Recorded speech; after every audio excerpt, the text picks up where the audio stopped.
Au nom d'Allah, le tout miséricordieux, le très miséricordieux. Louange à Allah, Seigneur des mondes.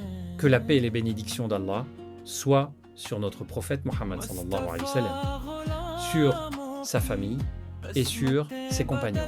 Aujourd'hui, nous parlons d'un sujet très grave, très important et pourtant souvent mal compris, l'histoire du Dajjal. Le prophète Mohammed sallallahu alayhi wa sallam n'a jamais autant averti sa communauté contre une épreuve que contre celle du Dajjal. Il a parlé de lui dans de nombreux hadiths avec des détails précis pour que les croyants ne soient pas trompés. Le prophète sallallahu alayhi wa sallam a dit « Il n'y a pas eu de plus grande tentation sur terre depuis la création d'Adam que celle du Dajjal ». Hadith authentique, Muslim. Cela signifie que le Dajjal est la plus grande épreuve de l'humanité. Le Dajjal apparaîtra à la fin des temps, lorsque la foi sera faible et que beaucoup de gens auront oublié Allah. Il apparaîtra comme un être humain, mais il mentira, il trompera et il prétendra être un dieu. Le prophète sallallahu alayhi wa sallam nous a décrit le Dajjal pour que nous le reconnaissions. Il a dit que le Dajjal sera borgne, son œil droit sera aveugle et sur son front sera écrit « Kafir, kafir, mécréant », que tout croyant sincère pourra lire, qu'il sache lire ou non. Pourquoi Allah permet-il une telle épreuve? Parce qu'Allah teste les cœurs. Allah dit dans le Coran « Pensez-vous entrer au paradis sans qu'Allah ne distingue ceux d'entre vous qui luttent et qui sont patients ?» Surat al-Imran, le Dajjal viendra avec des choses qui sembleront incroyables. Il ordonnera au ciel de pleuvoir et la pluie tombera. Il ordonnera à la terre de produire et elle produira. Beaucoup de gens penseront « c'est un dieu », mais en réalité, ce n'est qu'une épreuve, une illusion permise par Allah. Le prophète sallallahu alayhi wa sallam a dit que le Dajjal aura un faux paradis et un faux enfer. Mais attention, son paradis sera un enfer et son enfer sera un paradis. C'est pour cela que seule la science religieuse protège le croyant. Le prophète sallallahu alayhi wa sallam a également enseigné une protection très importante contre le Dajjal. Il a dit « Celui qui mémorise les 10 premiers versets de la sourate Al-Kahf sera protégé du Dajjal. » Hadith authentique. Pourquoi la sourate Al-Kahf? Parce qu'elle parle d'épreuves. L'épreuve de la foi, l'épreuve de la richesse, l'épreuve du savoir et l'épreuve du pouvoir. Le Dajjal réunira toutes ces épreuves en une seule. C'est pour cela que le croyant doit renforcer sa foi avant l'apparition du Dajjal par la prière, par le rappel d'Allah, par la science authentique, par l'attachement à la sunna du prophète sallallahu alayhi wa sallam. Le prophète sallallahu alayhi wa sallam demandait protection contre le Dajjal à chaque prière. Il disait « Ô Allah, je cherche refuge auprès de toi contre le châtiment de l'enfer, contre le châtiment de la tombe, contre les épreuves de la vie et de la mort, et contre le mal du Dajjal. » Si le prophète sallallahu alayhi wa sallam lui-même demandait protection, alors qu'en est-il de nous? Cette histoire n'est pas racontée pour faire peur inutilement. Elle est racontée pour réveiller les cœurs, pour rappeler que la vie d'ici-bas est temporaire et que la vraie réussite est auprès d'Allah. Avant de dormir, prends un moment avec le Coran et parle à Allah. La nuit est un moment sacré où ton cœur peut se rapprocher d'Allah, trouver la paix et la guidance. Dans mon petit livre spirituel, j'ai partagé 5 secrets puissants à dire chaque nuit pour ouvrir les portes de la vie avec foi, patience et confiance en Allah.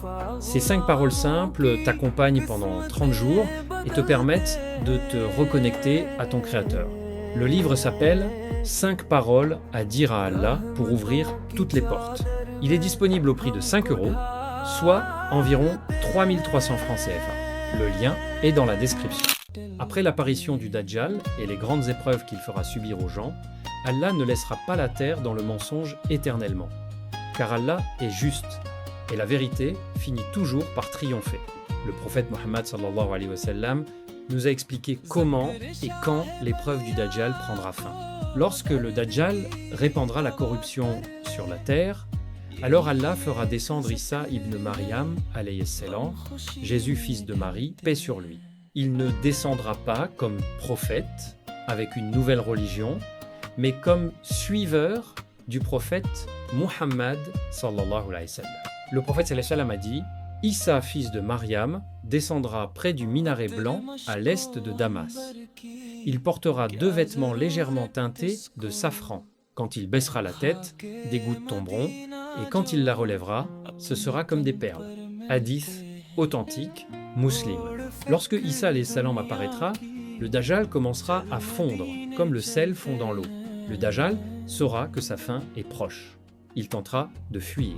Mais Issa alayhi salam le poursuivra et le rattrapera à Loud, en Palestine. Là-bas, il tuera le Dajjal, mettant fin à la plus grande épreuve que l'humanité ait jamais connue.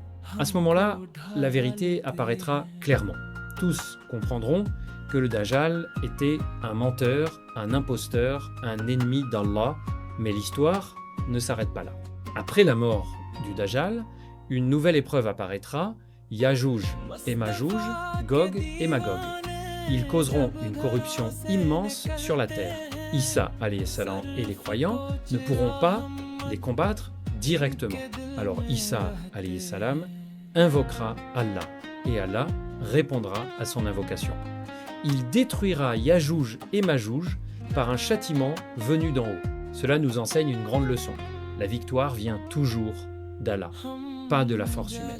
Après cela, la terre connaîtra une période de paix. La justice se répandra, les gens vivront en sécurité. Issa alayhi salam jugera selon le Coran et la Sunna du prophète Mohammed sallallahu alayhi wa sallam. Le prophète sallallahu alayhi wa sallam a dit que sous le règne de Issa alayhi salam, l'injustice disparaîtra, la richesse sera abondante, la haine quittera les cœurs et les gens adoreront Allah sincèrement. Mais cette paix ne durera pas éternellement, car ce monde n'est qu'un passage. Ces récits ne sont pas des histoires pour divertir, ce sont des avertissements. Le prophète sallallahu alayhi wa sallam nous a raconté l'histoire du Dajjal pour que nous nous préparions maintenant. Se préparer contre le Dajjal, ce n'est pas attendre des signes spectaculaires. Se préparer, c'est renforcer sa foi chaque jour, apprendre sa religion correctement, s'attacher à la prière, aimer la vérité même quand elle est difficile, et suivre la sunna du prophète Muhammad sallallahu alayhi wa sallam. Le Dajjal trompera surtout ceux qui n'ont pas de science religieuse, ceux qui suivent leur passion, ceux qui aiment ce bas monde plus que l'au-delà. Allah dit dans le Coran: « Ô vous qui avez cru, préservez vos âmes et vos familles d'un feu dont le combustible sera les hommes et les pierres. » Sourate At-Tahrim. Ce rappel est aussi pour nous aujourd'hui. Le Dajjal n'est pas encore apparu, mais ces petites épreuves existent déjà. Le mensonge qui devient normal, l'injustice acceptée, la foi moquée et la vérité rejetée. Chaque croyant doit se demander: si le Dajjal apparaissait aujourd'hui, serais-je capable de le reconnaître? La réponse dépend de notre relation avec Allah. C'est pour cela que le prophète sallallahu alayhi wa sallam nous a laissé des protections claires. La sourate Al-Kahf, les invocations, la prière sincère et l'amour de la vérité. Et si tu veux continuer ce chemin, abonne-toi à la chaîne Rappels Islamiques. Ces rappels sont faits pour réveiller les cœurs, renforcer la foi et se préparer aux grandes épreuves de la fin des temps à la lumière du Coran et de la Sunna. Partage cette vidéo autour de toi. Qu'Allah nous protège de l'épreuve du Dajjal, nous raffermisse dans la foi et nous accorde une bonne fin. Amin.